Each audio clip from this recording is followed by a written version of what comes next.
just getting dark now, and the boys are in having their Japanese lesson, and Tanya's still out teaching, so I thought I'd take the opportunity to bring you down here to the docks and show you what's around.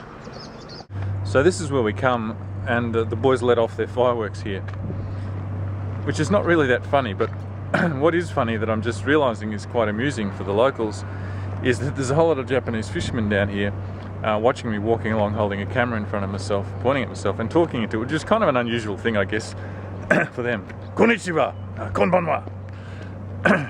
Yep. That didn't go down too well. Anyway, once you start something like this, I guess you just got to keep going with it till you can get out of sight.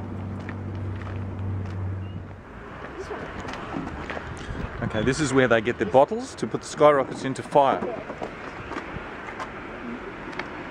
It's too big, don't you reckon? Now, I've never done one this big, so it's a pretty big thing for me. And it's ruby colour. I've still got 2 more of these, but they're different colours. There's different colours. Now I'm gonna light this thing, so stand back.